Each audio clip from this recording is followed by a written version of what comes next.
Assalamualaikum Bu Retno. Waalaikumsalam Pak Sidik. Iya Bu Retno. Bu Retno sedang ada kesibukan nggak Bu? Tidak ada Pak.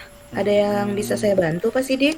begini Bu, sengaja saya datang ke ruangan Ibu untuk mengajak berdiskusi sebentar Bu. Kalau memang Bu Retno ada waktu, mungkin dengan pengalaman yang dimiliki Bu Retno, Ibu dapat memberikan masukan untuk saya Bu. Oh gitu Pak Sidik. Boleh Pak. Mm-mm. Ingin Iya. berdiskusi tentang apa nih Pak? Begini Bu, saya punya permasalahan terhadap siswa-siswi saya di kelas Bu. Mm-mm. Jadi mengganggu waktunya Ibu nih, mohon maaf ya Bu ya. Begini Bu. Nggak apa-apa Pak. Mm-mm. Saya ingin menceritakan masalah yang saya hadapi di kelas. Mudah-mudahan Ibu bisa membantu mencarikan solusi dari masalah saya. Mm-mm.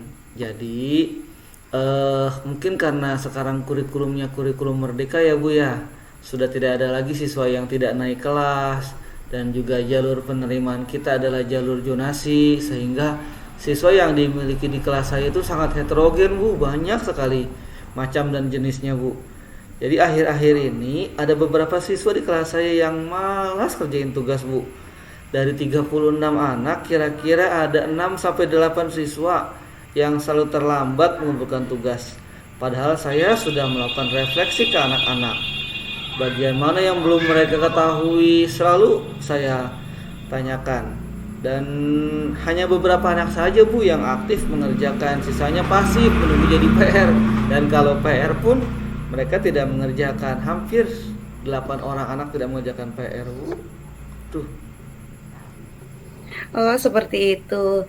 Jadi apa nih tujuan yang ingin Pak Sidik capai dari diskusi kita kali ini? Hmm, jadi diskusi kita kali ini begini Bu, saya ingin mendapatkan solusi dari pemecahan masalah yang saya hadapi, dan saya harap setelah diskusi kita saya mampu meningkatkan semangat dan motivasi siswa dalam mengerjakan tugas. Baik. Apa yang sudah Pak Sidik lakukan untuk meningkatkan semangat siswa dalam mengerjakan Hmm, tugas Pak? hmm, hmm. Selama ini setiap ada latihan yang saya berikan atau tugas yang saya berikan, saya sering sekali mengingatkan siswa Bu, baik itu di grup WA maupun di akhir pembelajaran. Kalau di grup WA saya sering sekali ngechat di grup tuh Bu ya.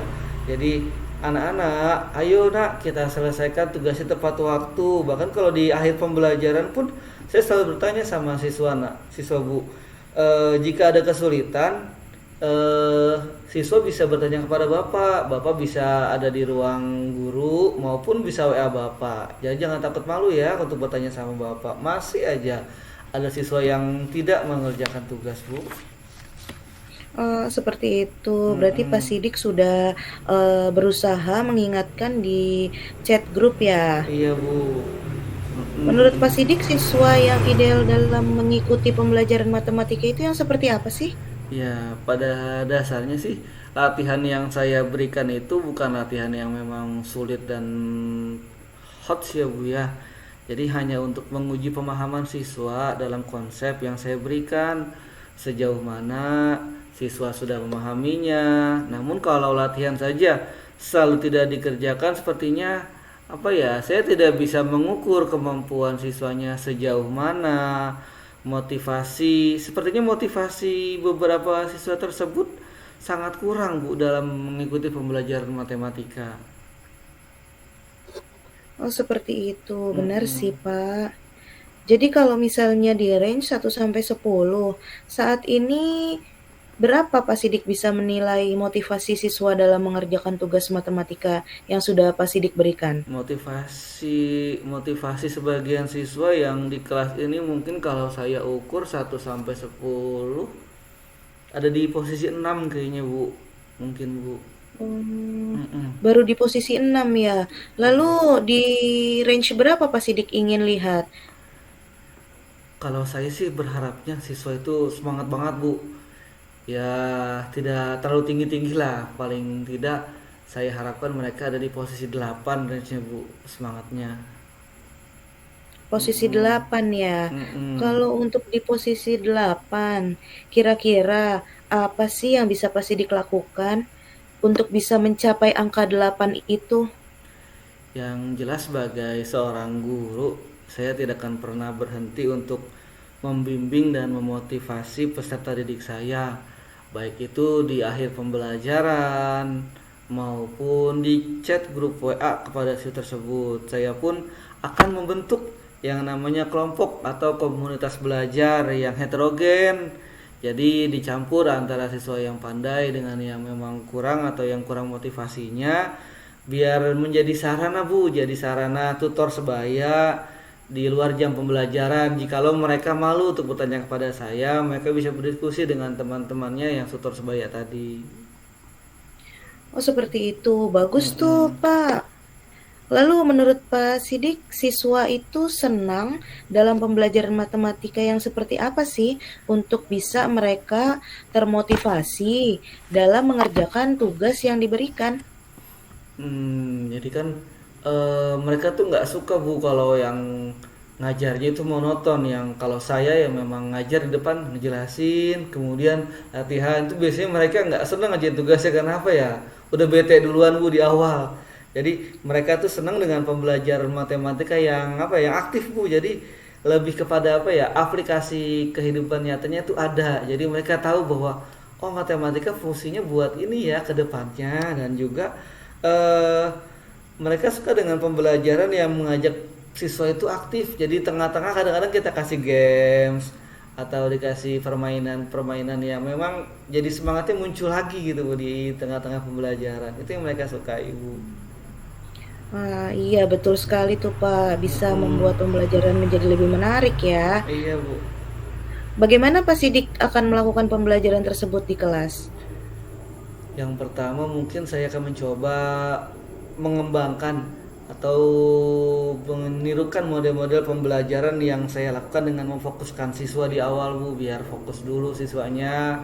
Kadang kalau capek juga kan nggak fokus hasilnya Bu. Jadi setelah difokuskan saya terapkan contextual learning. Kan contextual itu kan apa ya, aplikasi kada permasalahannya berdasarkan kepada kehidupan nyata.